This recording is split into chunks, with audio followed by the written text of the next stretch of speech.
Hey you. Yes, you. The one hiding beneath the softest sheets you own, earphones in, screen dimmed, eyes blinking slower now than they were 10 minutes ago. I see you. Or rather, I imagine you, tired, maybe restless, scrolling through the endless digital abyss, hoping to stumble upon something that will lull your mind into something softer. Not just sleep. No, I know you're not here just for sleep. You're here because the modern world keeps screaming in high definition, and you, my dear midnight wanderer, are starving for whispers. So tonight, let me whisper to you. Let me murmur to your bones a tale so bizarre, so grotesquely regal, that the mere thought of your plush mattress will suddenly feel like a throne. Or a torture device, depending on how well you tolerate the scent of history steeped in unwashed velvet. Because tonight, we aren't talking about myths or monsters or battles soaked in blood. No, we're going deeper than that. Deeper than pores, deeper than perfume, deeper than powdered wigs and painted cheeks. We're going under the skin, behind the smile, and into the rank underbelly of royal hygiene. Tonight, we undress a queen. Not literally. This isn't that kind of bedtime story, but figuratively, entirely. Layer by soiled, perfumed, crusted over layer. The queen in question? Elizabeth. The first, Gloriana, the Virgin Queen, supreme ruler of a burgeoning empire, and how do I say this delicately? Proud owner of a hygiene routine that would make a medieval peasant flinch. You've heard the glorious bits, the roughs, the red hair, the speeches at Tilbury that stirred soldiers' hearts and stiffened backbones. But have you heard about the smells? The layers of lead paint, the rotting teeth, the once-a-month bath, the hollowed cheeks powdered into porcelain lies? You're in for a descent. Not a fall. No, falls are sudden, reckless, loud. This is slower. Like slipping through damp silk sheets into a bed that hasn't been changed in years. You don't leap into this kind of tale. You seep into it, like the sweat under an Elizabethan corset. So breathe slow. Dim the lights if you haven't already. Maybe, just maybe, crack a window. You might want the fresh air by the time we're done here. You see, there's something uniquely cruel about how we venerate royalty. We elevate them, immortalize them in marble and oil, sing their praises in hymns in Hollywood, and somewhere in the golden haze, we forget they were made of meat, of breath, of sweat and bile and inconvenient bowel movements. We forget that they too itched. They too had mornings they couldn't rise, not because of political dread, but because something festered beneath the surface of all that silken splendor. And no one, not you, not me, not even the Virgin Queen can outthrone the body. Elizabeth Tudor came into a world where water was considered more dangerous than wine, where steam was a whisper of sin, and where cleanliness was not next to godliness, but something much murkier, much rarer, and far more misunderstood. Hygiene, as we know it, was not a virtue in Tudor England. It was a suspicion. And Elizabeth, brilliant as she was in diplomacy and image-making, was still very much a product and prisoner of her age's fragrant delusions. Now, don't get me wrong. This isn't about mocking a dead queen. I am not here to drag Elizabeth through the mud, though I assure you, she often carried enough on her person to fertilize a rose garden. No, this is about peeling back layers, peering into the intimate rot behind royal illusion. Because that, dear listener, is where history whispers loudest in the places no one dared paint. And trust me, no painter dared to render her as she was. Not entirely. They captured the glory, the power, the myth. They immortalized her in ruffs wider than a dinner table, and pearls draped like armor. But not one of them caught the scent. No canvas was soaked in the musk of unwashed linen. No royal portrait dared to depict the crusted layers of lead-laced cosmetics that caked her skin like a mask she never removed. Because Elizabeth's image was sacred. Her skin mythologized. Her scent erased. But tonight, we are not bound by canvas or courtly etiquette. Tonight, I will hold your hand, not literally, though I like to think if I could, it'd be with clean hands and gentle grace, and guide you through the silences of history. A kind of silence that grows loud the closer you listen. A kind of silence that smells. And make no mistake, Elizabeth smelled, not by fault of her own, but because she was born into a world that feared cleanliness as much as it feared Catholic plots.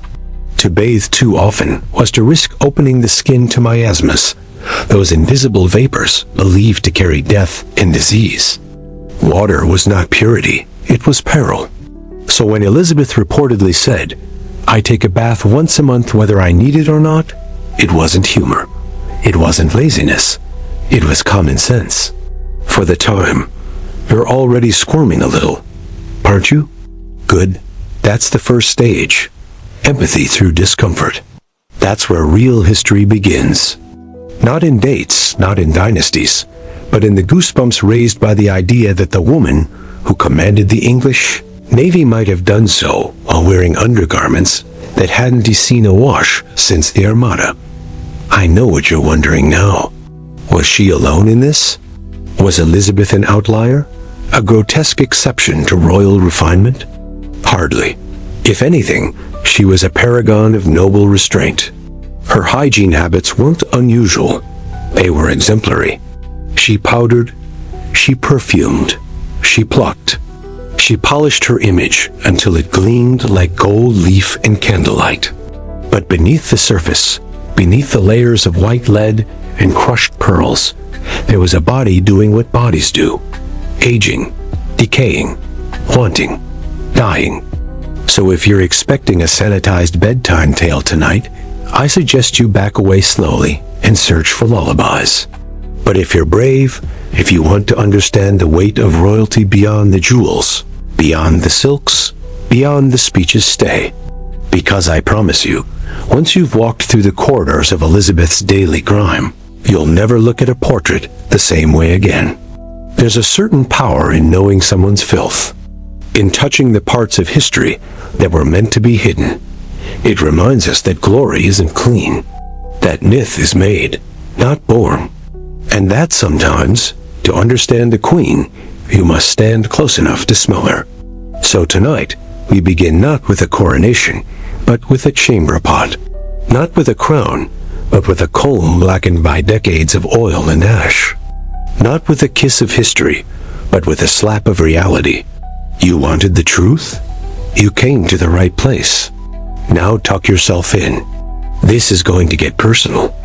Let's begin where the scent is thickest inside her private chambers, where the golden gleam of grandeur slowly curls into something more suffocating the closer you look. The velvet drapes are heavy with dust, not because no one dared to clean, but because too many dared to admire without disturbing. The air doesn't move in there. It lingers, still, tired, saturated, like a sigh that never finishes. And in that arrested breath lives a smell no painting has ever dared preserve. The smell of legacy, of powder turned crust, of silk seasons of sweat, of nights spent in layers meant for presentation, not rest. Because sleep was a war in itself, against rotting teeth, against stiffened joints, against a mind that ruled a kingdom but never quite silenced its ghosts. And ghosts are noisy in rooms like this, especially when the windows remain shut for fear of unhealthy air and evil humors. The Queen's bedchamber was not merely a sanctuary. It was a battleground between flesh and performance. And in that battleground, hygiene was the first casualty. Let's begin not with her, but with her mirror, or rather, the absence of one. Elizabeth didn't keep mirrors close in her later years, and not because they didn't exist, but because they reflected what could not be controlled, what could not be powdered away. Mirrors told the truth. And truth, in a world of illusion, was treason. Imagine standing in front of her, not the Elizabeth on the coin, not the resplendent queen of the Armada portrait, eyes sharp and immortal, hand resting on a globe like God's own daughter. But the Elizabeth behind the scenes, the one whose hair, once like fire, now fell brittle and sparse, concealed beneath elaborate wigs that stank of lard and lavender long gone rancid. The one whose skin, beneath its white facade, blistered with sores from years of lead-based cosmetics. The one whose breath thick with the scent of decay slipped between teeth turned black, some missing, others clinging on out of spite. She was magnificent. She was terrifying. She was putrefying, and she knew it, so she performed. With every layer added to her body, she removed a layer of her humanity, not to deceive others, but to protect herself. Because Elizabeth was not born a queen, she survived her way into the crown. Born to Anne Boleyn, beheaded by her father, declared illegitimate, imprisoned by her sister. Every inch of power she gained was stitched over wounds that never fully closed, and in the end, her appearance became armor. But what's armor if not something you sweat under, bleed into, and refuse to take off? Now, let's talk about bathing. Or rather, the ritual of avoiding it. Elizabeth reportedly bathed once a month, which, if we're being fair, was generous for her time. Water was not trusted. It was wild, dangerous, and far too intimate. Baths were not about cleansing. They were about ceremony.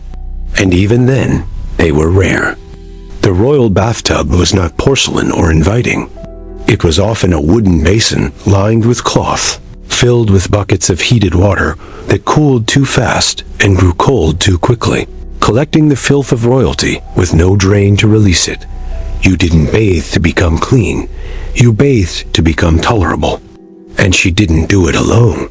Nothing in royalty is done alone. Her ladies-in-waiting attended her, not out of choice, but out of duty, their hands scrubbing the body of a monarch with the kind of care given to relics, not people. She would be sponged, not soaked, dried, not rinsed, and then dressed again, always dressed. Because nakedness was not only indecent, it was dangerous. To be exposed was to be vulnerable. And a queen could never afford to be either. Her daily routine did not involve soap. At least, not as we know it. Instead, perfumed cloths were used. Rose water, lavender, musk. Oils thick enough to coat, not cleanse. She was essentially embalming herself while still alive. A living statue, oiled and preserved. And her face, her face, that famous white mask, so iconic, so carefully composed. It wasn't beauty. It was defense. The white lead paint, called Venetian ceruse, was a deadly cosmetic admired for its perfect pallor. It smoothed over scars, especially the ones left by smallpox, which she suffered in 1562. Her face never fully recovered, so she painted, not out of vanity, but out of necessity. Because to show imperfection was to show weakness. And weakness was not for queens. But the lead seeped in, slowly, invisibly. It caused the skin to ulcerate. It caused hair loss. It poisoned the blood. But what choice did she have? To abandon, it was to abandon the illusion. So she layered more and more, until her skin could no longer breathe, until her pores became graves, until her face cracked beneath the weight of its own perfection. And still, she smiled. For portraits, for politics, for survival. Her hair, once a crown of natural red, faded and thinned. Wigs replaced it. Elaborate creations built not for comfort, but for grandeur. Held together with pins, oils, and fat. They attracted lice, of course. Everything did. But lice were the least of her problems. The greater danger was what couldn't be seen. The slow collapse beneath the powder. The decay behind the eyes. There are stories, soft ones, whispered by those close to her, about how she avoided close contact in her later years. How she grew irritable when people stood too near. How she masked her body with layers, not just of fabric, but of distance. And perhaps, Beneath the royal pride, there was shame. A deep knowing that the image no longer matched the flesh. And maybe that's why she forbade mirrors. Not because she feared aging, but because she feared being reminded she was no longer what they needed her to be. And yet, her chamber was a palace of contradictions, filled with perfumes, but stinking of mold, stocked with linens, but rarely changed, hung with tapestries, but damp with airless silence. There was wealth, but no freshness, gold, but no sunlight. And what of her mouth? Her teeth, once famously white, rotted over time. Sugar, newly introduced into court diets, became a fashionable indulgence. But dentistry, if we can call it that, was medieval at best. And so, the queen who ruled over oceans could not rule over her own mouth. Her teeth blackened, some fell out. Others ached so persistently that she avoided meals, growing thin, skeletal, haunted. Yet she smiled in public, always the performance, always the queen. She compensated with cloves and spices, chewed not for flavor, but for masking. Her breath was said to be unbearable, and her speech, at times, slurred from the pain. But no one dared mention it. Who would? You don't correct a monarch. You don't hand a queen a toothbrush. You let her rot, respectfully. And beneath all this, beneath the wigs and gowns and powders, was a body that cried for care. That sagged, that bled, that excreted. And in an age without tampons, without deodorants, without antibiotics, that body was a battlefield, one she fought alone. It's easy to forget, when looking at her portraits, that Elizabeth was once young, vibrant, sharp. Her mind was unmatched, her wit lethal, but time touches everyone. And for her, time became a slow undoing one she masked with every ounce of ceremonial defiance she could summon. But the smells always returned. No perfume lasts forever. No powder can cover death. And yet, she endured. She endured in the way only those who must can endure. By denying herself the luxury of collapse. By building herself out of rituals. By convincing everyone, perhaps even herself, that the myth was more important than the woman. But we, tonight, are not here for the myth. We're here for the woman. We're here for the sores beneath the paint, the sweat trapped under velvet, the hair that refused to shine. We're here for the mold in her chamber, the blood on her linens, the truth in her breath. Because only by facing these truths, these quiet, pungent truths, can we begin to understand the cost of power. And power, my dear listener, always smells. There's a certain hunger in the way we imagine royal banquets. The grand halls, endless tables, silver platters groaning beneath roasted meats and fruits glistening in candlelight. We think of decadence, of opulence, of clinking goblets and satisfied sighs echoing through velvet-curtained corridors. But we rarely think of the aftermath. The meat that sat too long, the pies left open to flies, the rats nesting in pantry shadows, the wine that replaced water because the water could kill you faster than the blade of a traitor.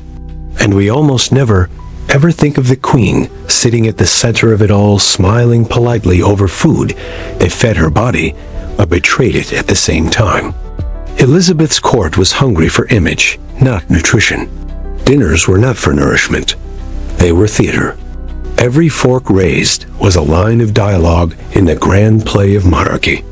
She was watched, measured, adored, feared. And under that gaze, she ate carefully, sparingly, not from daintiness, but necessity. Her teeth, as we've whispered already, were in open rebellion. To chew too hard was to court agony.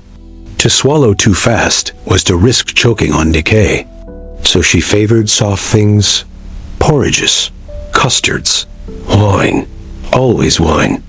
And occasionally, when the mask slipped and the chamber doors closed, perhaps even silence. But outside, the royal kitchen never slept.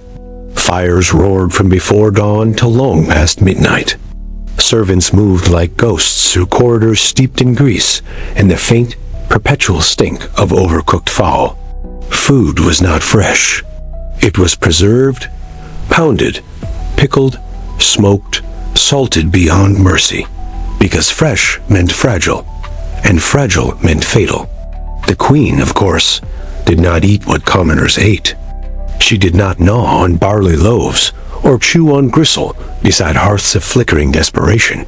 Her meals were more elaborate, more decorated, but decoration is no match for bacteria.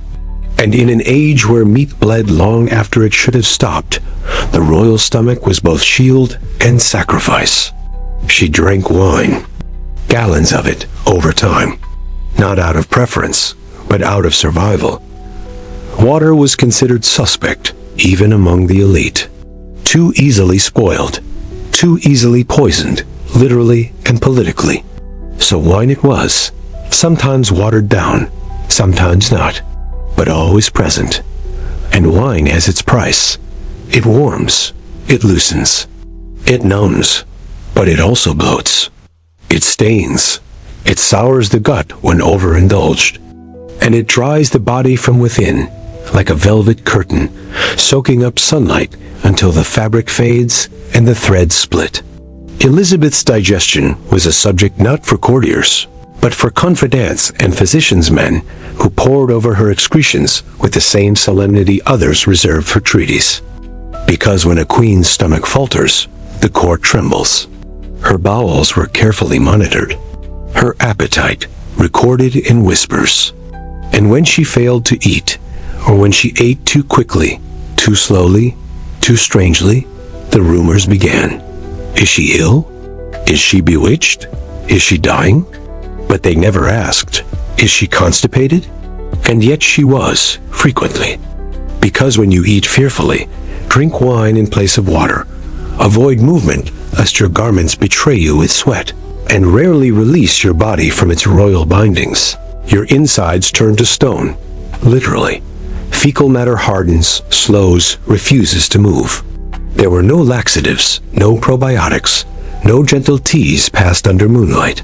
There were leeches, clysters, herbal remedies so foul-smelling, even the apothecaries pinched their noses.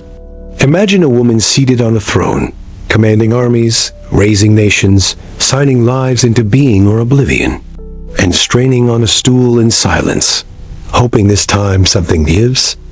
And if it didn't? Well, the problem was simply dressed up in perfume, like everything else. Scent over substance. Image over excretion. The royal privy itself was not a modern toilet.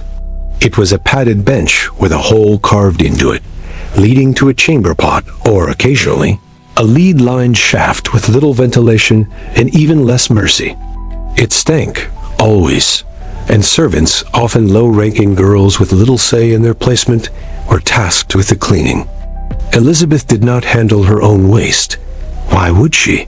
That, too, was beneath the crown. And yet, her body still produced it. Regularly, reluctantly, sometimes in pain, sometimes with blood, because the body doesn't care about titles. The gut does not bow to sovereignty. And so she suffered. And when the privy wasn't enough, there were perfumes, oils, little pomanders filled with cloves and herbs hung from belts, held in hand, tucked into sleeves. Scent became shield. And no matter how many rose petals you bury the rot under, it always finds its way back to the surface. You can't mask a kingdom forever. The kitchens below knew this. They smelled it. They lived in it. In the grease, the sweat, the offal. And they cooked anyway. They cooked until the air itself seemed to curdle. Until the tiles slicked with unseen residues. Until the smell of burning fat became as common as the toll of church bells. And what they prepared for Elizabeth was not the food of joy, but of duty. Banquets were symbols. Political meals designed to impress visiting dignitaries, to assure nobles that the queen was healthy, strong, wealthy, in control. Even when her stomach churned and her throat burned with bile, she had to raise her goblet and smile. Because nothing says power like pretending you're not falling apart. There are accounts, brief and cautious, of meals that ended with her leaving early, of sudden illnesses, of whispered illnesses, but no one dared to write of them in depth, because the image had to remain intact. And in that image, the queen never vomited. She never gagged. She never spent hours curled on her side, waiting for the cramps to subside. She never shat blood. But she did. Of course she did, because that's what bodies do, even royal ones. And then there were the teeth. The teeth, again. Yes, but this time, think of them in relation to food. To a kitchen that produced marvels of texture pates, hard pies, candied fruits. Imagine trying to bite into a sugared almond with molars that screamed in protest. She often chewed with her front teeth. Or not at all. She allowed her food to melt, dissolve, become swallowable without strain. And when it didn't, it remained untouched, a silent protest lying limp on gilded plate. And what of her cooks? Did they know? Did they taste with shame, knowing their queen would pretend to adore something that hurt her to consume? Likely, but they said nothing, because silence was the most loyal ingredient in any royal kitchen. Still, the court talked. The court always talked. They talked about how pale she looked, about how tightly her bodice was drawn, about the way she excused herself more often, about the faint smell of something they couldn't name. Not entirely, not publicly, but privately, they knew. And yet they bowed deeper, because power doesn't need to smell good. It just needs to smell stronger than your fear. And Elizabeth understood that better than anyone. She did not need to be clean. She needed to be undeniable. A presence that pierced nostrils and memories alike.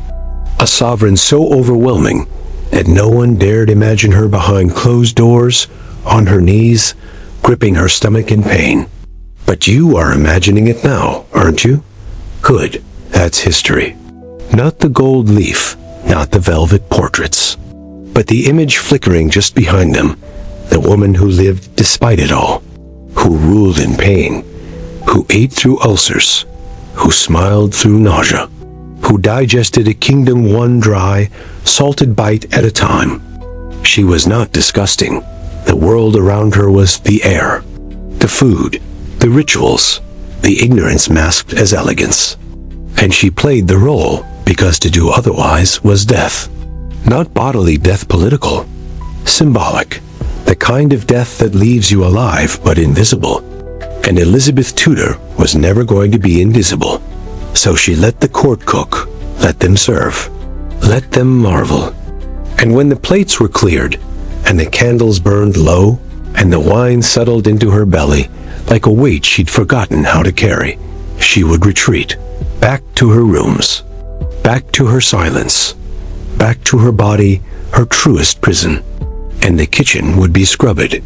Not clean, never truly clean, but scrubbed nonetheless. A performance in its own right. Because everything in the palace was theater. Even rot had its costume. And beneath it all, beneath the layers and the lace, the ulcers and the pomp, there was something raw, something human, something too close to your own digestion for comfort. Sleep with that thought. Chew it slowly. I'll meet you again in the next mouthful. If skin was a battlefield, then hair was the crown's last desperate fortress, both metaphorical and literal. But not even fortresses last forever, especially when the enemy isn't external, but growing quietly beneath, root deep and merciless. And in Elizabeth's case, the enemy came cloaked in white. White powder, white lead, white illusions. For her scalp, there were no allies. Only time, poison, and the whispered obsession with maintaining what nature had begun to take back. She was once flame-haired, remember. That's not poetic exaggeration. It was part of her legend. A Tudor red, striking and untamed, like an omen curled above her sharp cheekbones. That hair wasn't just hers. It was inheritance, rebellion, statement, warning. The world watched it shimmer beneath her coronation crown, and wondered if they were seeing fire itself bless the throne. But fire is a cruel companion. It burns bright, dies fast, and leaves smoke in its wake. Elizabeth's hair didn't vanish in a single season. It betrayed her slowly, strand by strand, in silence. No battlefield drums. No court gossip, at least not in the beginning. Just tufts clinging to combs with quiet desperation. Strands left behind on velvet pillows. Wisps found coiled in her gloves after she ran anxious fingers through her temples. The slow ache of loss that couldn't be named without also naming age, decay, mortality. So she didn't name it. She replaced it. But let's pause here, not for drama, but for honesty. Losing your hair as a woman, especially as a ruler worshipped for appearance, is not just a physical shift. It's an unraveling of identity, of power, of femininity in a world that equated youth with worth. And for Elizabeth, whose entire political currency rested on the illusion of ageless command, every fallen hair was a whisper from God that the illusion had an expiration date. So she fought back, not with healing, not with softness, but with architecture. Her wigs were not mere accessories. They were weapons, structures. They weren't designed to blend, but to dominate. They sat high on her skull like declarations, curled and pinned and puffed into forms meant to distract, deflect, deceive. They masked the thinning. They reshaped the silhouette of her head into something sculptural, almost unhuman, so that no one dared imagine the bare truth beneath. But wigs need anchoring. They need preparation. And that preparation, well, that's where the rot seeps in again. Imagine the scalp beneath those wigs, rarely exposed to air, never washed in water, layered instead in oils meant to condition, to protect, to hide the stench of scalp turned sour by heat and sweat and the slow breakdown of flesh. Her natural hair, whatever remained of it, was braided tight, flattened, compressed. The oils were thick animal fat, mostly mixed with herbs to mask decay and give off an illusion of cleanliness. But all it really did was seal the problem in. No airflow, no release. Just rot on rot, crowned in pearls. She didn't wash her hair, not as we know washing. There were no warm cascades, no fingertips lathering shampoo into the scalp. Instead, there were cloths soaked in rosewater or vinegar, dabbed at the roots. Powder sprinkled to absorb oil, then brushed off with combs made of bone or ivory. And when the scalp itched, she didn't scratch. She endured, because scratching would disturb the illusion. Because blood under the nails would raise questions. And the lice, of course, the lice. They were not scandalous, they were expected. Part of life. Even nobility had lice.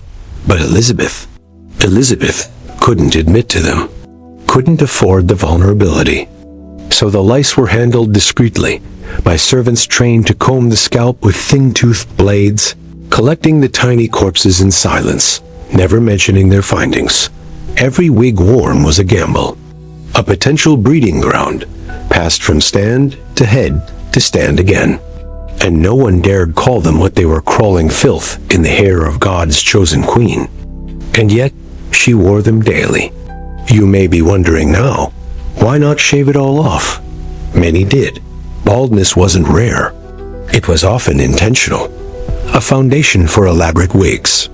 But Elizabeth resisted for as long as she could, because that red hair, what remained of it, was still hers, still a part of her myth.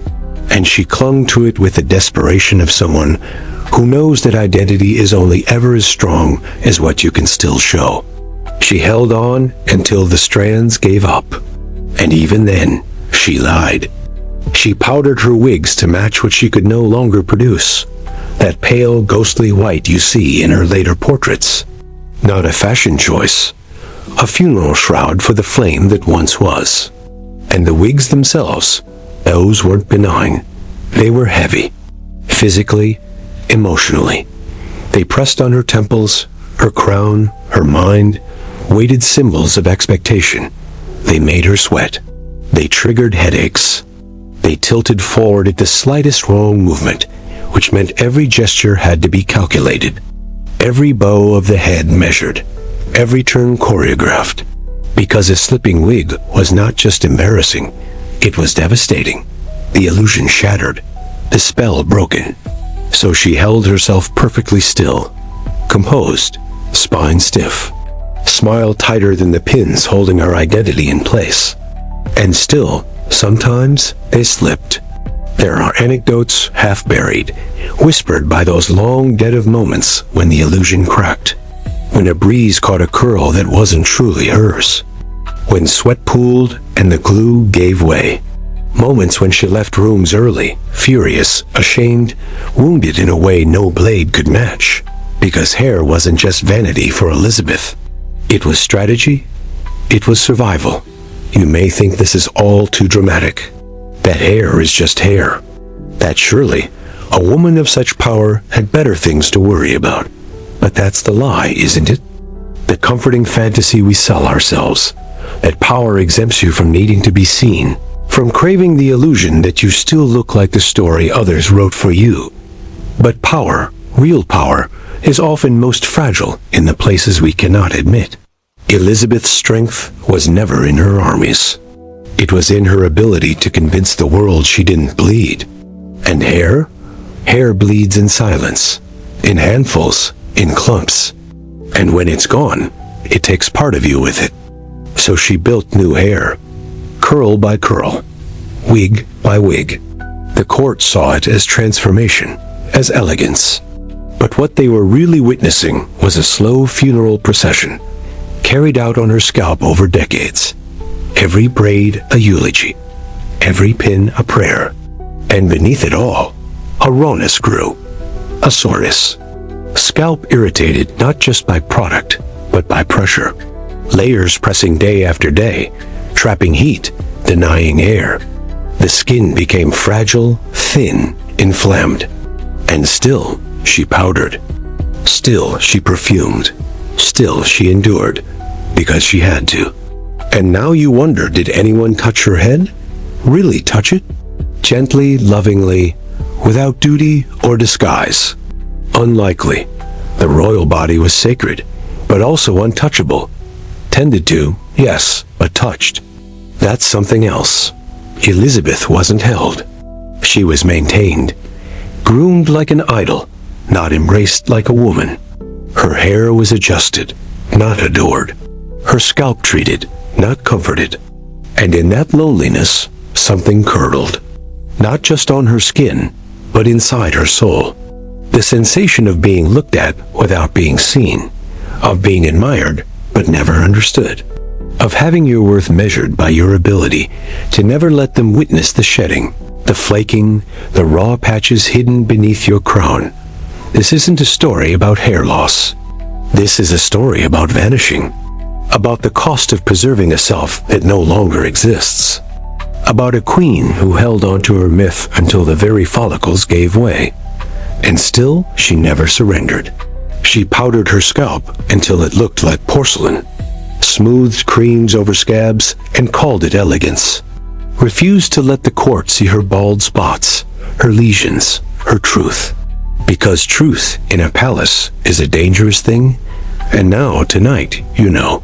You know what they weren't meant to see. A scalp that ached beneath 1,000 pins. The strands that fell silently onto silk robes. The hairline that receded with each royal decree. You know now, the smell of the oils. The itch that never fully went away. The quiet hum of lice under jewels. You know her better than her portraits ever allowed. You've run your fingers, metaphorically, through her ruins. So now, sleep on that. Sleep on the weight she carried not on her head, but within it. The burden of appearing whole when you're coming apart, follicle by follicle. We'll continue soon. But for now, let the silence of that scalp settle over your pillow like a final, unspoken sigh. You've seen her from the neck up painted, powdered, staged.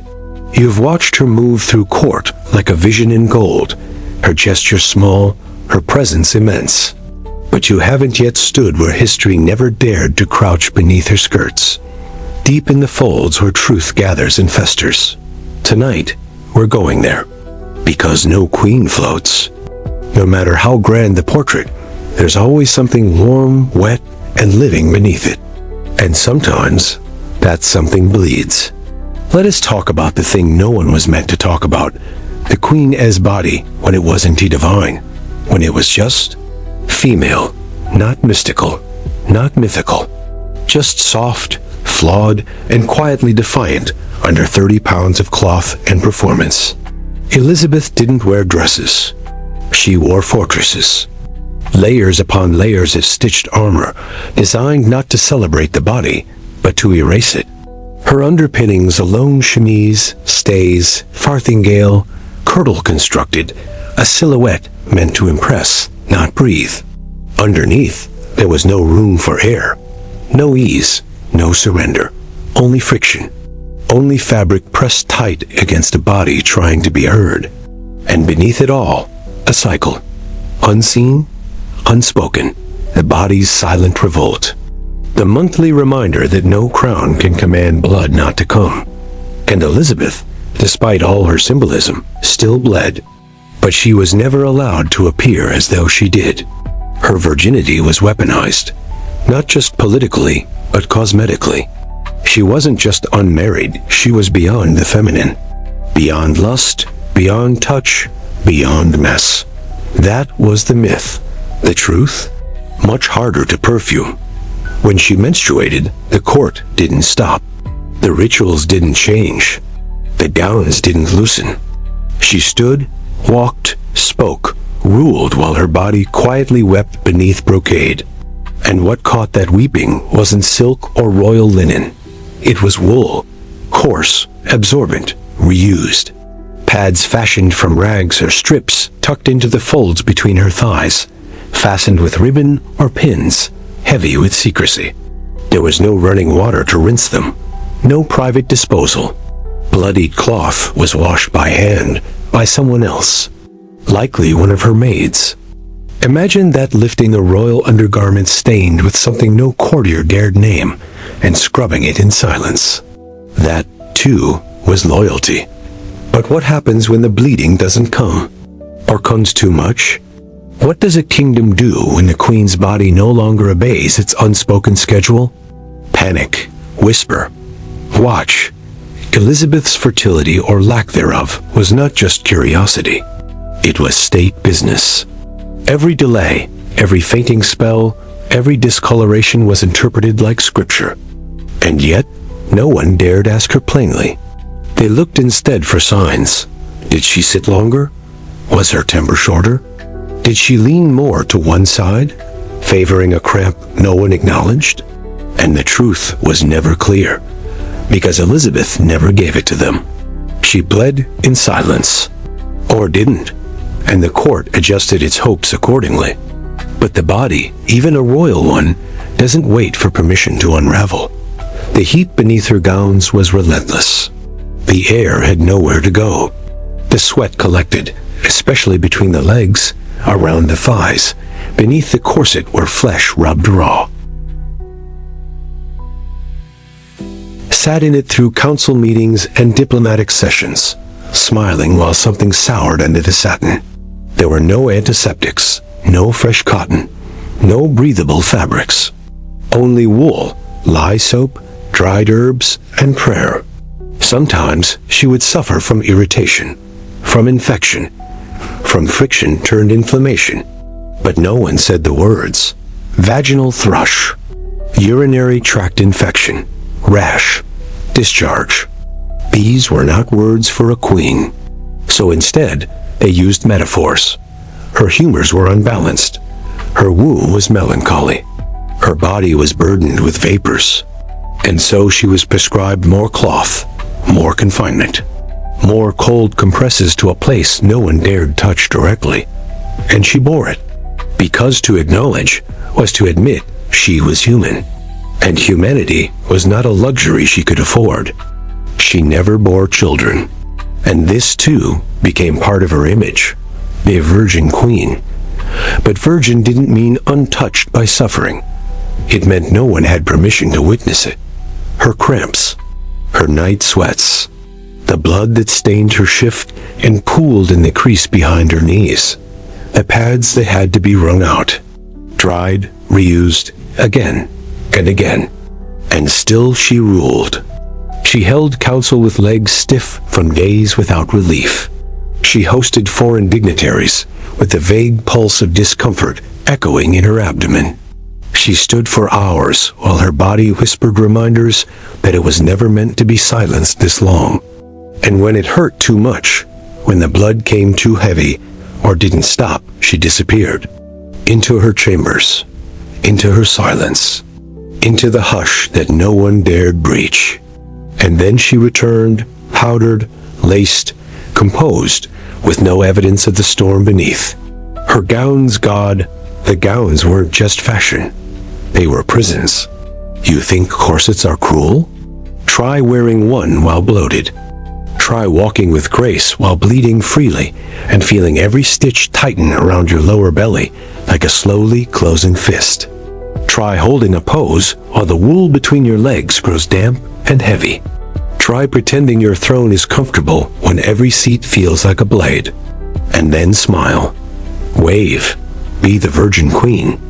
There are accounts slipped through the cracks of protocol of her fainting during long processions, of her snapping in fury behind closed doors, of her refusing to eat for days, only to demand wine at midnight. And people speculated, was it illness? Stress? Witchcraft? No one dared suggest it was just her uterus. Exhausted and uninvited, she would have never admitted it. Not because she was ashamed, but because she was too proud to be reduced, to become a cautionary tale, to be pitied. Elizabeth did not want sympathy. She wanted sovereignty.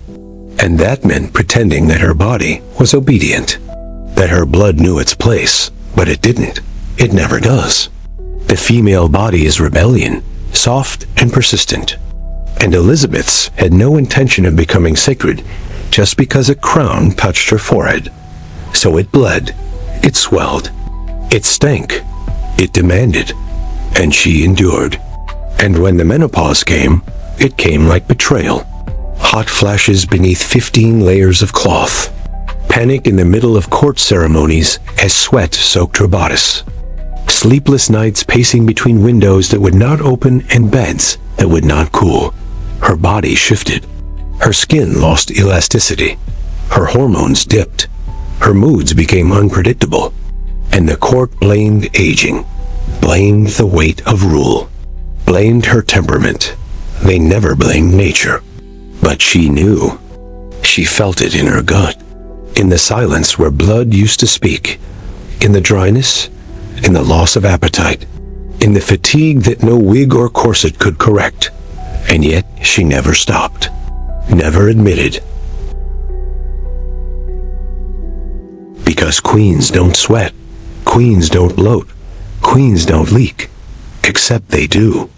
And she did, but no one painted that. So tonight, close your eyes and imagine her as she truly was, not just cloaked in velvet, but in cramps.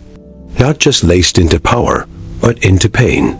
Not just standing tall in a golden gown, but standing still, because moving would make the bleeding worse.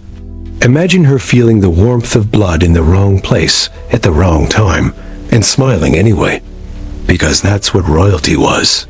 Not freedom, not beauty, but brutal, relentless performance. So the next time someone speaks of her as divine, untouched, immortal, remember her thighs. Remember the cloths soaked in blood, the nights spent shifting in damp bedding, the smell that rose when she lifted her skirts after hours of silence, the silence itself. Because no woman is untouchable, not even a queen, and the proof was always beneath the hem. Let's lean in now, closer than the court ever dared. Past the lace, past the veil, past the painted smile. Let's stand where her closest advisors stood, where ambassadors held their breath, where lovers once flinched in silence mere inches from the mouth of a monarch. Because tonight, we're not marveling at her words. Tonight, we inhale what they never spoke of. The breath that left Queen Elizabeth's lips, and what it left behind. You don't forget a mouth like that, not because of the shape, not because of the legacy, but because once you were close enough, it stayed with you, clung to your clothes, settled in your nostrils like old smoke. Her breath was a kind of presence all on its own, one not recorded in scripture or court logs, but in the muscle memory of anyone who ever stood too close for comfort. It wasn't always this way. Once, in her youth, her mouth was as radiant as the rest of her. Her teeth were reportedly fine white by Tudor standards, which is to say not brown yet. Her lips sharp and expressive. Her tongue, a weapon wielded with precision. But teeth don't live in portraits. They live in time. And time, for all her defiance, took its toll where she couldn't powder over it. It started with sweetness, with sugar introduced to court as a luxury from faraway lands. And she adored it, as did all the noble mouths that did not yet know what it would cost them. They thought it pleasure. It was poison. Silent, seductive poison. The sugar clung to enamel, found the cracks, pulled the rot forward, and there was no escape, no toothbrushes, no antiseptics, no way to stop what had already begun. The teeth turned slowly white to yellow, yellow to brown, brown to black, and they didn't fall all at once. They died in place, each one a little battlefield of infection, gums swollen, pus forming, breath thickening. But still she smiled. When the rot advanced, she adapted. She chewed less, chose soft foods, avoided temperature extremes. Her bites were gentle, strategic, and sometimes staged food lifted to lips and placed back down untouched. Because every bite risked pain, every swallow threatened exposure. Her jaw grew tender. Her face changed. The structure of her cheeks fell inward as molars gave up. But portraits never showed that. Only mirrors did. And she'd already banished those. The breath came next. No one recorded the exact moment it turned, but turn it did. From neutral to sour. From sour to unforgettable. From unforgettable to feared. She began chewing cloves, not for taste, but for defense. Carried little sachets of herbs. Rinsed with wine so strong, it burned the tongue, but never quite cleared the decay. Her breath wasn't just unpleasant. It was heavy. A scent of old wounds, unhealed, of quiet death behind gilded lips. To ambassadors, to spies, to poets and suitors and noblemen who leaned in close, enchanted by the myth, only to be struck by the reality. Some flinched, some held firm, all remembered. Because when you smell someone that deeply, they enter your memory differently. She didn't just speak to people. She embedded herself in them. Through words, through gaze, through scent. But no one ever dared tell her. What would you say? Your Majesty? Your mouth is a tomb? Your Grace? Your smile betrays the grave in your gums? No. Held their breath. Learned to lean back at just the right angle. Replied with downcast eyes, not from reverence, but from self-preservation. And she knew. Of course she did. Elizabeth was many things, but never blind. She knew the looks, the hesitation, the half-second delay before someone dared answer her question. She saw them wince, just once, when the words came too fast. She noticed the way gifts shifted from perfumes and jewels to tinctures and oils designed for refreshment. No one named the issue, but it echoed in every courtly gesture. A man with metal tools and no anesthesia. Teeth cracked in halves. Roots torn like tree limbs. Screens swallowed into kerchiefs. Infection inevitable. And she could not afford to be seen weak, not in a chair.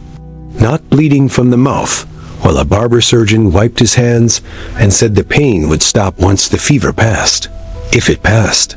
So she kept them, the rotten ones, the aching ones.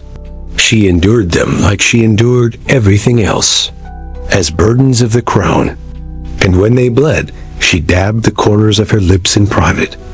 When they loosened, she adjusted her speech. And when they stank, she prayed the lavender sachets in her sleeves would do enough to distract.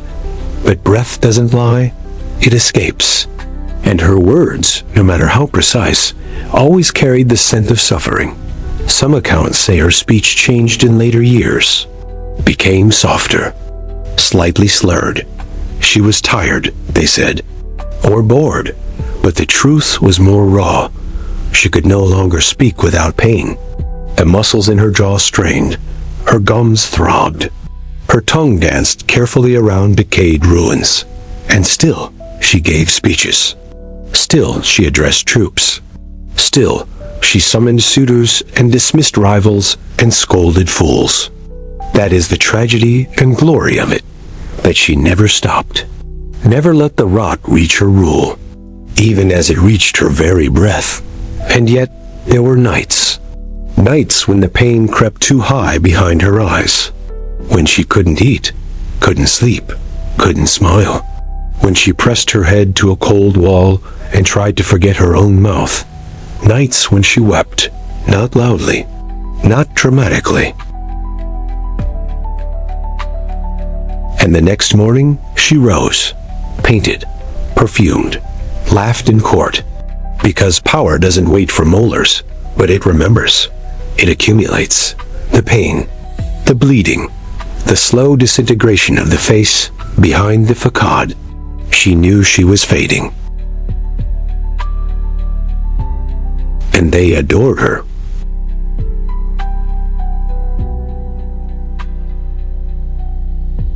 History doesn't record smell. Not really. It remembers scent through metaphor, through rose water and incense, through grace and aura. But if we had been there, if we had stepped into her chamber during the final years, we would have known instantly. We'd have smelled the quiet truth that her portraits buried. A coppery tinge of bleeding gums, the sour edge of uncleaned crevices, the royal mouth, open and aching and powerful all at once. And maybe, just maybe, we'd have loved her more for it. Because no one tells you this. The closer you get to power, the more it stinks. Not morally, literally. The body gives out, even as the throne holds firm. And the mouth, oh, the mouth is always the first to confess. So when you think of her now, don't just remember the words she spoke. Remember the silence between them. The pause where she measured whether that syllable would make her tooth throb.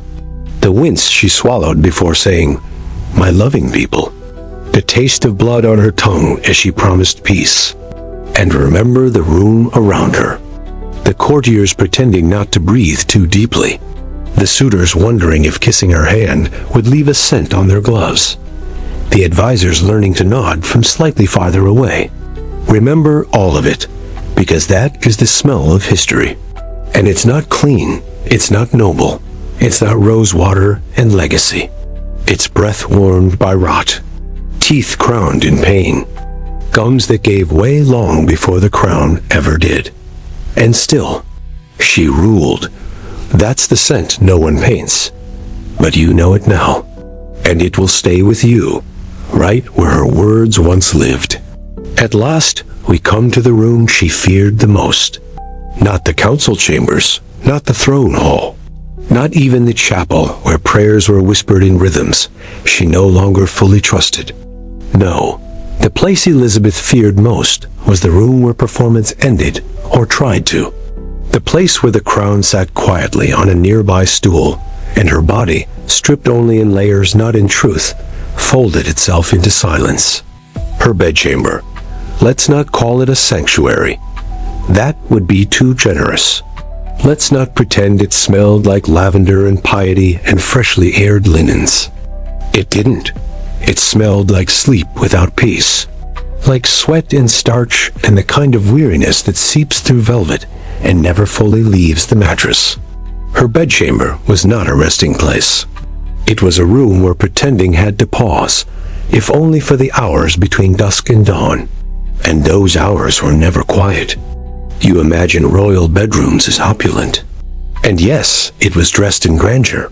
Gilded ceilings, tapestries heavy enough to silence a scream, drapes that hung like ceremonial armor. But look closer. The windows didn't open wide. They were sealed against the bad airs. The fireplace hissed more than it warmed. And the bedding, that's where it begins to unravel. Her mattress was stuffed with straw, possibly horsehair. With time, it compacted into something more like memory than comfort. It held shape, not the shape of luxury, but the imprint of insomnia, of twisted limbs and nights curled in strange angles because joints ached and breath came hot and shallow. The sheets were linen, yes, but not often washed. Washing was dangerous. Washing released spirits, stirred illness, invited draft, and so the linens were reused, beaten in the sun when time allowed, perfumed more than laundered. And beneath those sheets, beneath the stitched Tudor roses, Elizabeth did not sleep like a queen. She didn't lie in elegant repose. She twisted. She pulled at her corset stays until the skin beneath burned.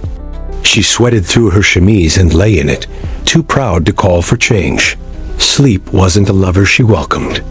It was a stranger who showed up unannounced, stayed briefly, then left her aching. There were nights she didn't even try. Sat upright, by candlelight, reading. Not for pleasure, for control. Because closing her eyes meant surrender. And she never surrendered, even to dreams.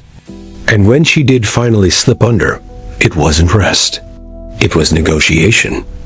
Her mind never quiet, her body never clean. Her skin crawling from the stale fabric, the damp patches, the whispers of old perfume turned bitter. Mold grew in the corners of her chamber, not out of neglect, but inevitability. The air was still. The silence was thick. The past hovered above her pillow like a second crown. Sometimes she woke gasping, not from nightmares, but from the weight, the air, the fabric, the rot. Woke with the taste of blood in her mouth and the scent of her own breath clawing back toward her nose. Woke and didn't scream. Queens don't scream. They sit in the dark and remember who they used to be. And then they light a candle, not for hope, just for proof. There were servants, yes, ladies who tended her. But there were limits. There was no one to lie beside her. No one to say, "You stink of grief tonight." No one to pull her gown off slowly, with care, not duty. She had favorites, of course, but even they saw her only in fragments. Never the full collapse. Never the moment when she sat on the edge of her bed, sweat pooling behind her knees, and whispered to the wall because it was the only thing that didn't bow. Some said she talked in her sleep, that her dreams were littered with names.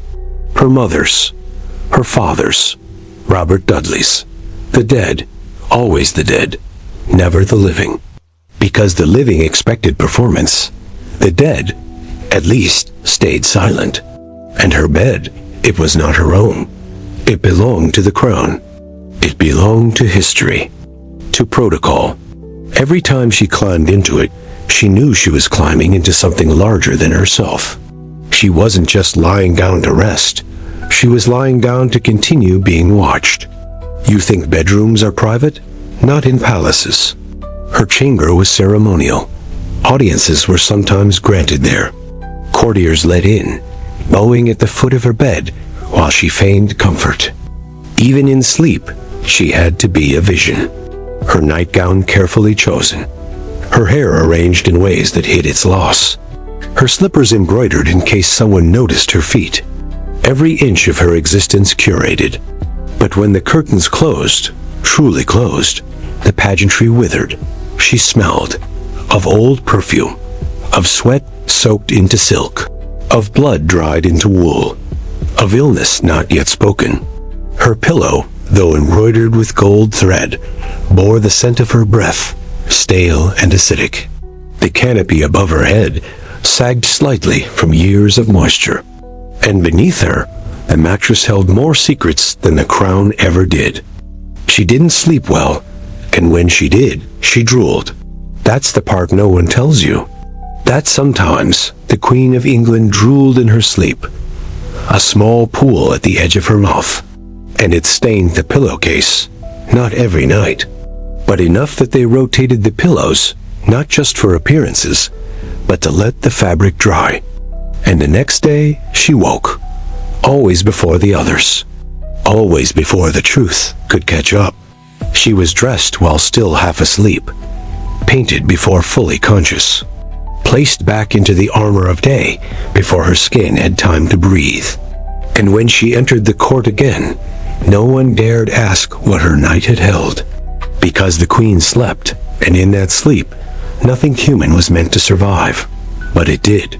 The stains, the scent, the solitude. And in the rare moments she found herself alone, truly alone, she would sometimes touch the bedpost, just to ground herself, just to feel something not expected of her. Something solid, cold, real. The wood never bowed. The wood never lied. She never married. And so, no husband ever knew the heat of that room at midnight. No lover ever lingered past the hours where perfume faded and the truth of flesh returned. She was not touched in rest, only dressed, only arranged. No arms held her when sleep felt like drowning.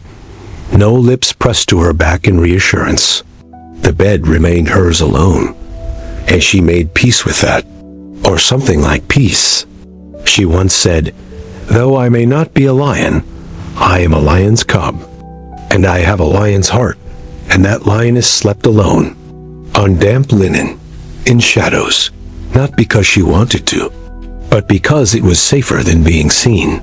And now, here you are, standing in the room no one was meant to enter, breathing the air that never quite cleared, hearing the silence she left behind, and knowing, deeply, unsettlingly, that even queens die in rooms that smell like mildew and longing. And if you listen close enough, the mattress still sighs when no one's watching. The mirror was gone long before the collapse began, not because she couldn't bear to see herself age, but because she had long learned the truth. Reflection is a crueler traitor than any court whisper. Mirrors do not bow. They do not flatter. They do not care how many armies you command, or how many lovers you never let too close. They only echo back what time takes. And time had taken its place beside her long ago. Not as an enemy, not even as a friend. Just as a shadow, patient and relentless. We've spoken of her teeth, her breath, her blood, but now we must turn to the rest. The parts of the body that do not scream, only whisper. The skin, the nails, the joints, the flesh behind the perfume, the bones beneath the gown, the little betrayals that never made it into portraits because they were too small, too private, too real. Elizabeth aged, and not delicately, not with grace as the poets would have you believe, not as some celestial creature glowing with wisdom. She aged as all women do through resistance, denial, and eventual surrender, not because she lacked courage, but because even queens are skin, and skin forgets. It begins with dryness, the kind that doesn't show right away, that lingers just beneath the surface. Skin that was once luminous starts to crack near the elbows. The hands lose their blush. The knees ache longer than they used to.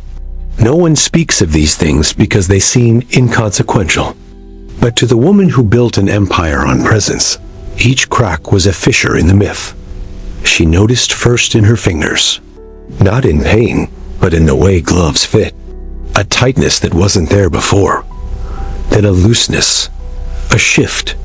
Her nails became brittle, streaked in yellow, not from disease, but from time, from ink, from the absence of oils that once made her hands soft enough to be kissed.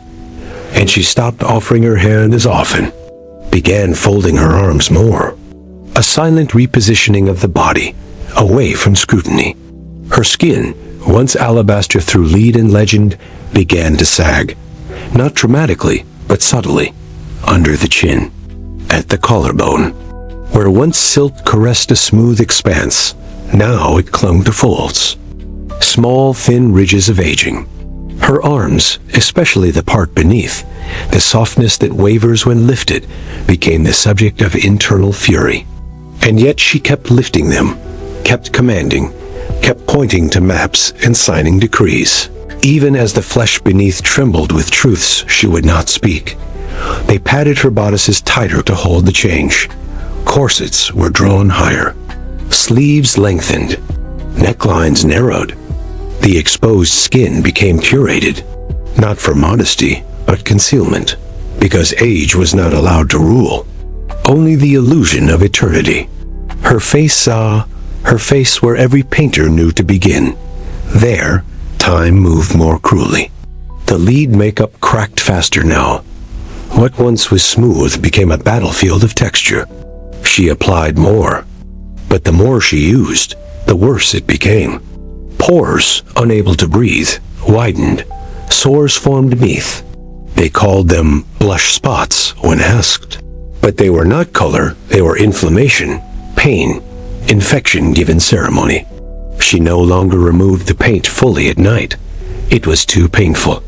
The scrubbing pulled skin away. So instead, she layered, again and again, until her real skin disappeared entirely. A mask built from denial, a face no longer made of flesh, but of performance. And her hair, what was left of it, thinned beyond repair. The scalp beneath turned pale, patchy. Wigs became less an option, more a necessity. The pins dug deeper, sometimes drew blood. But no one saw, because no one dared enter her dressing hour when she was vulnerable. Her ladies-in-waiting knew better. They helped her cover, not expose. She walked slower. She denied it. Told the court her stride was careful, not cautious. Her pauses were wisdom, not fatigue, but her knees ached, the left worse than the right. Some mornings, she sat on the edge of the bed longer than expected, pretending to think, but really just waiting for the body to comply. Her spine curved, just slightly. Enough to alter her silhouette. Enough for seamstresses to subtly adjust measurements. Her gowns no longer fit the same. Not because she grew thinner or wider, but because she shrank. A little more each winter. Bones compress. They do not ask permission. Her hearing dulled, not completely, but enough that she asked for repetitions. Whispers became useless. Those close to her learned to speak clearly, but never louder. Loudness was an insult, so they repeated softly, twice, 3 times, until she nodded. Not always because she understood, but because asking again meant admitting something she could not fix. She saw less too. Her sight, once sharp enough to catch a lie across a ballroom, blurred. She squinted more, not in suspicion, in effort. Her signature, once fierce, became smaller, tighter. The ink bled in places she hadn't intended. Her hands shook occasionally, just for a moment, enough that she gripped her rings more tightly, as if they might anchor her. But worst of all, the skin on her legs. No one ever tells you how the legs betray you first. The veins. Blue, raised, spiraling like rivers through a dry map. They itched, not visibly, but persistently. She pressed her fingernails into them under her gown, leaving little half-moon marks. Her ankles swelled by evening, not visibly, just enough for the boots to feel wrong. And then, the spots. The bruises that came without reason, on her thighs, her hips, sometimes her arms. Small yellow blooms of weakness. She told no one. And yet, the maid saw them when dressing her, said nothing, wiped around them with cloths dipped in rosewater, not for cleanliness, for ritual, as if scent could undo time. But time does not listen to perfume. And one day, though, she did not know when she noticed her smell had changed. Not her breath, not her sweat, her skin. The odor of age, slightly metallic, slightly sweet, like the breath of paper long closed in drawers. She smelled herself, not every moment, but enough. When the gown lifted, when the stockings were peeled away, when her armpits dried with powders that couldn't mask it fully. She began carrying more sachets, clothes, ambergris, vetiver, anything. But she knew that smell was not filth. It was ending. And it followed her, down the hall, into the chamber, across the throne. She walked through court like a ghost dressed in gold. They cheered her, and she smiled. But the skin beneath that smile ached to be held. No one held her. No one dared. Because power demands distance. And distance keeps you from seeing what aging does when you refuse to age. She had no wrinkles. Only cracks. She had no gray. Only dust. She had no pain. Only pause. That's what they told themselves. Because to admit otherwise meant facing what every body faces. Eventually, that decline is not failure. It is arrival. And she had arrived, but she did not unpack. She refused. She powdered over, sat straighter, spoke sharper, laughed louder. And every night, when her gloves came off, she stared at her hands for just a moment too long. They were not hers anymore.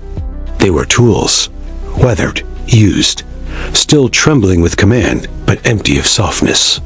She never reached out in vulnerability, never clasped a wrist in fear. She ruled. Even as the skin sagged, the nails yellowed, the flesh thinned to translucence. And still, they called her Gloriana, the Virgin Queen, the immortal flame. They never smelled the dying ember in her collarbones. But you do now. You feel it, in your throat, in your skin.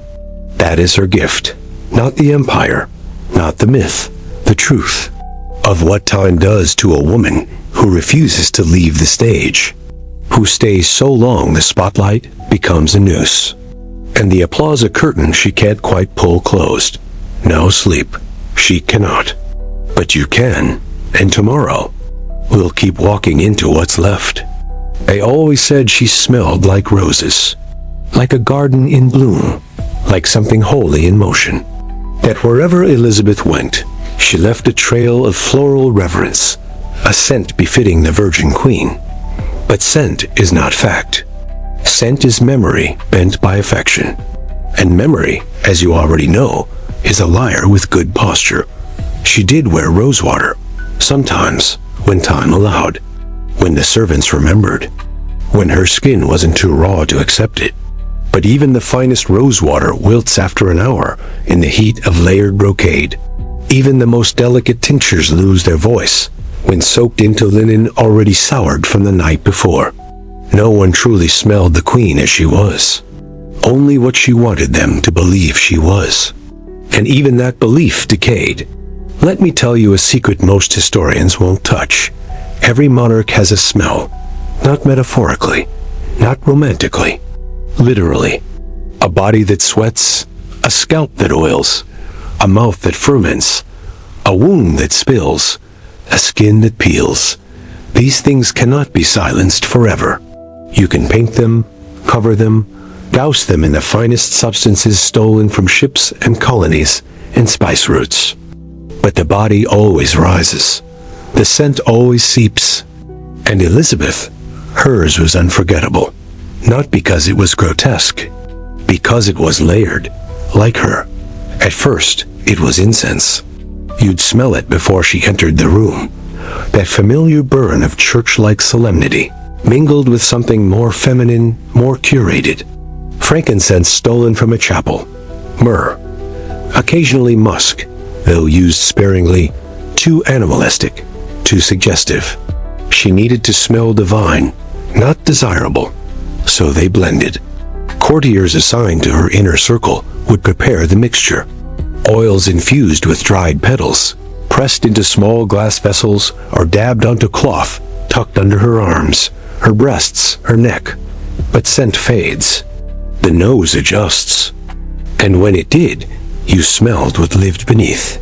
She wore ambergris, not often, but famously.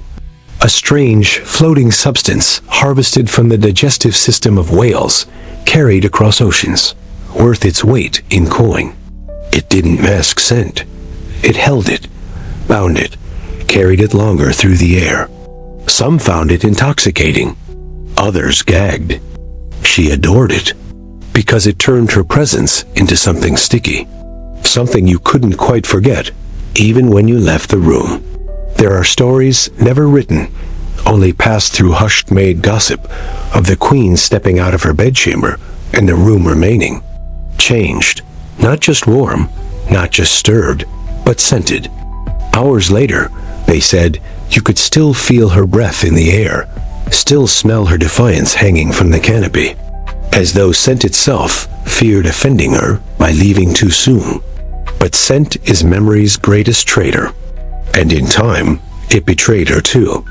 Because even the finest perfume's sour when laid atop skin that doesn't breathe. Even ambergris turns acidic when pressed into wool, unwashed for weeks. Even rosewater begins to resemble decay when it's reapplied instead of rinsed. There was a time when a maid, new, too young to know better, asked to change Elizabeth's gown midway through the day. She had caught the scent, the dampness, the slow rot under the seams. But the queen dismissed her with one look, and that girl never asked again. She learned to light more incense, to open the doors earlier, to layer the sachets in the folds of the skirts. Because smell was not to be named, it was to be edited, or ignored. And yet, it lingered. The courtiers began to notice, not all at once. Slowly, those who stood nearest during an audience began to lean just a fraction farther away. Not enough to be seen, just enough to avoid. Ambassadors, trained to hide offense, began to comment on the heaviness of the air. Physicians recommended cleansing herbs burned before court. No one blamed her outright.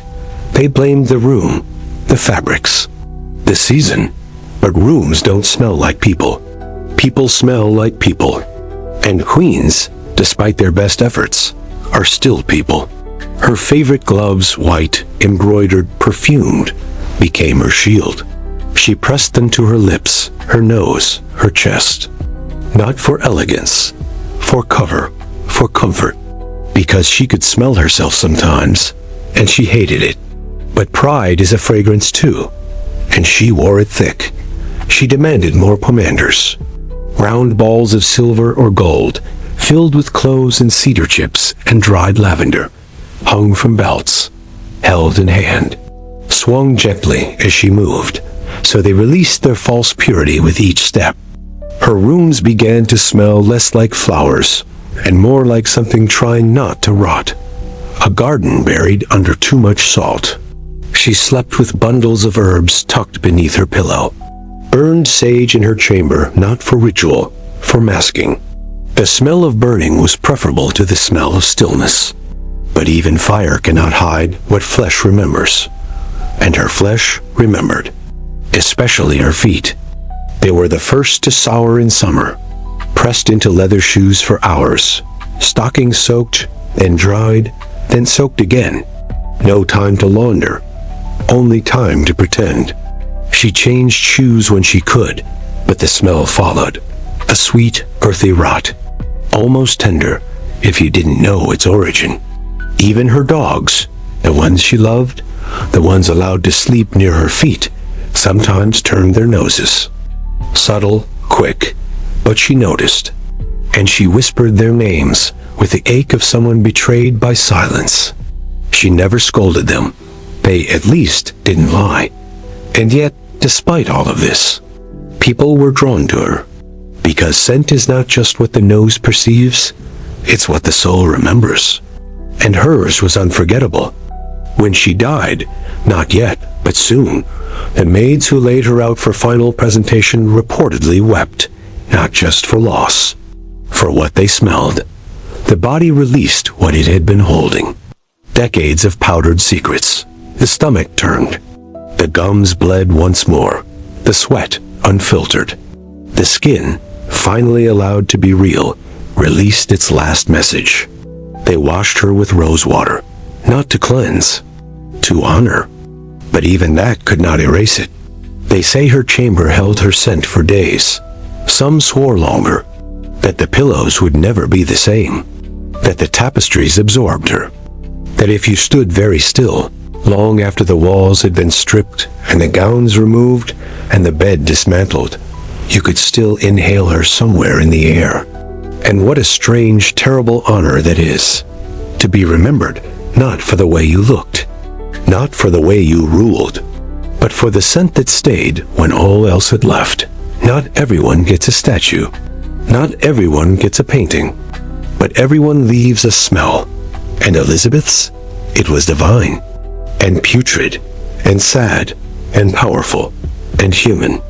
And if you really dare, imagine her now, standing in a hallway of silence. The last of her perfume evaporated. No one left to impress. No gown to hide beneath. Just her, and the scent of everything she ever tried not to be. That is legacy. Not carved in marble, but caught in the air. Breathe it in, and don't forget it. They never spoke it when she was present. Not once, not even in jest. Her name was too heavy for humor, her gaze too sharp to risk being pierced by it. But once she left the room, even just beyond the velvet drapery, even just for a breath of corridor air, something changed. The silence thinned, the weight lifted just slightly, and someone would lean, not much, just enough to be conspiratorial. And then it would begin. The whisper. Not always cruel, not always deliberate, but always dangerous. They didn't start with the scent. That was too obvious, too uncouth. They started with the fabrics. Did you see the sleeve? One might murmur, eyes flicking toward the corridor like frightened mice. It was damp beneath. Then came the voice. Her throat caught again today. She coughed when she laughed. Then the walk. She leaned left, did you notice? But it always found its way back to the body. She carries something with her now. Something that stays behind when she leaves. Something sour. It wasn't an insult. It was a confession. A shared ache between courtiers who no longer knew how to reconcile the myth with the woman. Because myth, when it rots, takes everything with it. They wanted her to remain golden. Wanted her to stay flawless, immortal, untouched by the realities they themselves could not escape. But the room betrayed her. The tapestries betrayed her. The smell, faint and sick-sweet, betrayed her. Some said it was her breath. Others, her gown. Some blamed the dogs. Or the dampness in the castle walls. No one said her name out loud in those moments. It wasn't treason they feared. It was recognition. The horror of realizing the most powerful woman in Christendom was still made of meat. And meat spoils. They made excuses. She doesn't sleep well. She's under stress. The foreign perfumes react strangely with English cloth. But their eyes said what their lips would not. That the body beneath the regalia was no longer winning the war. The younger courtiers giggled when they were sure no one could hear. I held her glove, one whispered once, and it was wet. With what? I don't know, but it smelled like something had been living in it. They laughed, then fell silent, suddenly aware that they were not just speaking of a queen, but of their own future, because decay wears many crowns, and none of them stay dry forever. The older ones didn't laugh. They turned away, looked down. They remembered the earlier years, the fire in her walk, the light in her eye. They didn't want to remember the scent, but scent, unlike memory, is not polite. It returns. One chambermaid, nameless, because that's how history likes its witnesses, once said, "When I change the linens, I smell her more than I see her." Another, older, said nothing at all, just wiped her hands on her apron and stared into nothing, as if memory had turned to mist in her throat. No one ever said she was dirty. No one dared use that word. But words are not the only way truth survives. In a letter, unsigned, unsealed, left behind in the estate of a minor noble, there's a line. "A queen is not as she once was. She leaves behind the scent of her sorrow." Not illness. Not power. Sorrow. As if her grief had turned physical. As if the weight of decades had distilled itself into musk. As if the perfume of myth, when left too long in the bottle, turns. And that's what no one could speak aloud. That the scent wasn't just body. It was time. Concentrated.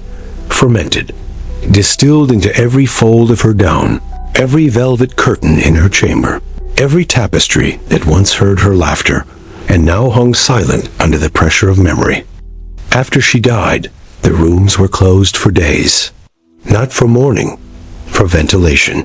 They aired the drapes, scrubbed the floorboards, burned herbs by the bundle, but nothing lifted it. Not fully. One courtier wrote in his private diary, found later, pages warped with time. "Even in death, she is with us. I opened the window and she remained, in the walls, in the seams, in me." Some whispered that the scent had never been about her body, that it was the mark of a woman who carried too many secrets, who bore too many deaths, who buried too many lovers, that perhaps it was not rot, but remembrance, that she exhaled ghosts. But ghosts don't stain linen, and yet her sheets were yellowed, her pillows stiff, her gloves, even when burned, left behind a trail that clung to the hands that lit the fire. She was gone, but she wasn't. And that, more than the breath, more than the bruises, more than the bleeding gums, that was what terrified them most. That even stripped of crown and corset, she still refused to vanish. The scent of her ruled after her. They began to tear the rooms down, replace wood, hang new cloth, remove the bed entirely. But every servant said the same thing. The room still held her, not her voice, not her laughter. Her body, the parts they never spoke of, the parts they laughed about in corners, but could never truly forget. She haunted not with footsteps, but with the thick perfume of everything unspoken. And even now, centuries later, you can feel it, can't you? That pause in your throat, that tightening in your lungs. It's not the dust of time, it's her. It's the rot they never let you read about, the dignity wrapped in wool, the fear laced in rosewater, the myth peeled back skin by skin until only scent remained. So remember this, if you remember anything. She was not mocked. She was mourned, not because she was perfect, but because she dared to be present, fully, ferociously, stained and unforgettable.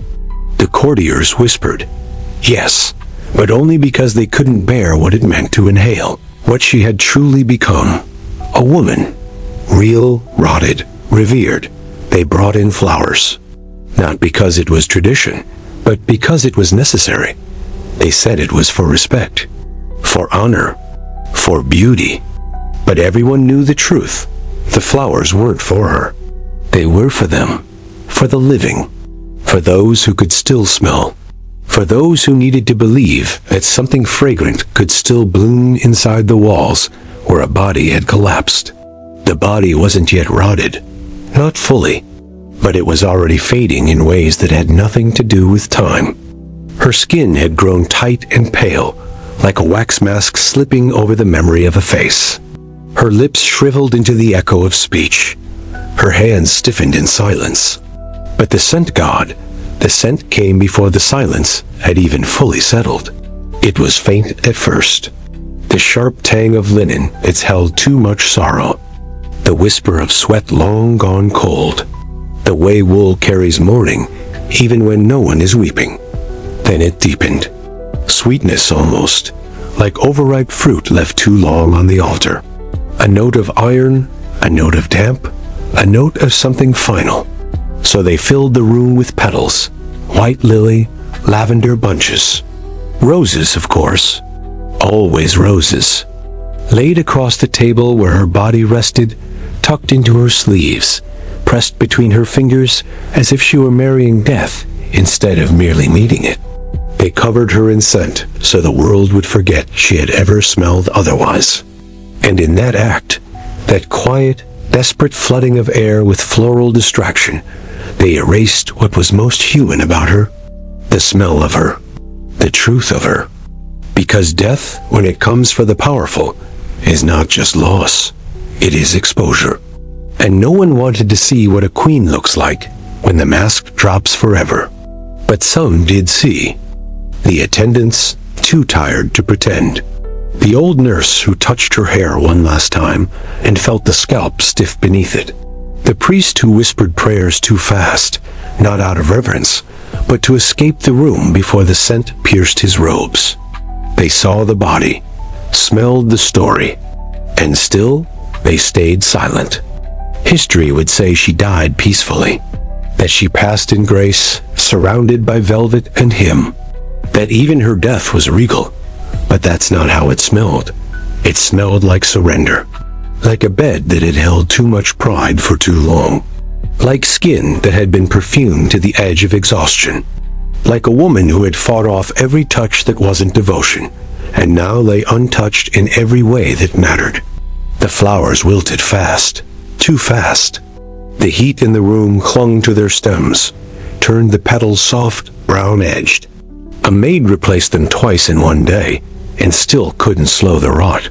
Because you can't cover time. You can only delay its introduction. And the room resisted being emptied. They tried. One servant swore that no matter how wide the window opened, the scent stayed behind the curtain. Another claimed the hallway outside the door began to smell faintly like her, even when sealed, as if her absence had taken up residence. But the courtiers did what courtiers do. They remembered what they needed to, and forgot what they couldn't face. They wrote of her splendor, of her light, of her red hair, even though it had long since been buried beneath powdered wigs and ceremonial illusions. They said her body was pure, unblemished, glorious to the end, as if they had not whispered of her scent for years, as if they hadn't flinched when she passed too close, as if the queen who died was the same one they had painted, not the one they had inhaled and tried to forget. There's a strange cruelty in how we eulogize the powerful. We don't let them be human, even in death. We dress their corpses in meaning. We hide their weakness beneath metaphor. We perfume their endings with flowers, so no one asks what came before. But Elizabeth deserved more than that.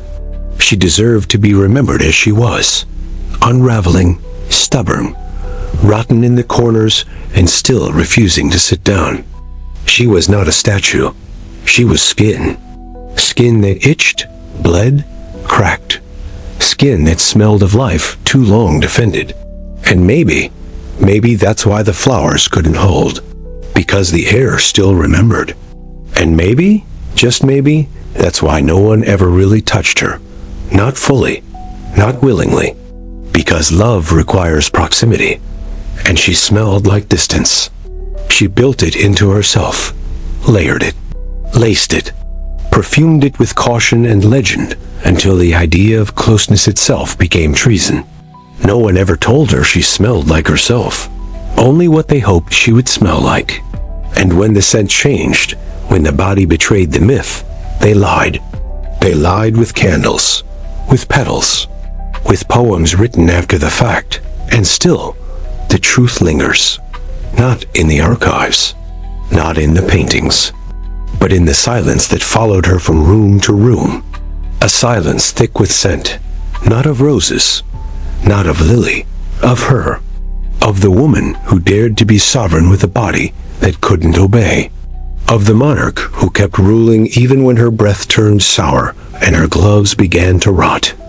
Of the queen who no one dared love because love means breathing someone in, and no one could breathe her in without flinching. But what if someone had? What if one night someone had sat beside her bed, leaned close, not to flatter, not to serve, but simply to stay? What if they'd smelled the truth of her, the sweat, the fear, the fatigue, and stayed anyway? Would she have known? Would she have cried? Would she have let herself be touched without ceremony? No one knows, because no one ever tried. And that, perhaps, is the greatest tragedy of her scent. Not that it changed, but that it never had the chance to be shared. Honestly, lovingly, without fear. So yes, she smelled. And she ruled anyway. And maybe that's what scared them most. That the woman who left behind a scent so dense, it clung to the floorboards, also left behind a throne no man ever dared claim with half her certainty. Because she was not afraid of being remembered for what she really was. Only of being forgotten for what she wasn't. You're still here. I thought you might be. The ones who make it this far usually don't leave just because the scent turns bitter or the shadows thicken. No, the ones who stay aren't afraid of rot. They've smelled it before. Maybe not in a palace, maybe not on a queen, but somewhere. In a room after someone left. In a shirt that no longer fits. In a part of themselves they've tried too long to perfume. So welcome, or rather thank you, for walking this far. For not turning away. For not gagging. Because this story was never just about Elizabeth. And it was never just about hygiene. It was about the body. The human body. Yours, mine, hers. All those kingdoms folded under skin that breaks when it's touched too hard. All those myths sitting on bones that bruise just from sleeping wrong. All those thrones trying to pretend they don't reek of something very old, very soft, very flesh. Elizabeth died, yes. But she didn't vanish. People like her don't vanish. They stay. Not as statues, not as hymns, but in the air, in the fabric, in the memory that clings to the hands that once laced her corset, the eyes that once watched her pass, and wondered if royalty always smelled faintly like wet cloth and forgotten lavender. They tried to scrub her away. After she was gone, new sheets, new paint, new stories. They called her Gloriana, again and again, louder each time, hoping the word itself would overpower the scent. But the scent stayed. It always does. Not just hers, everyone's.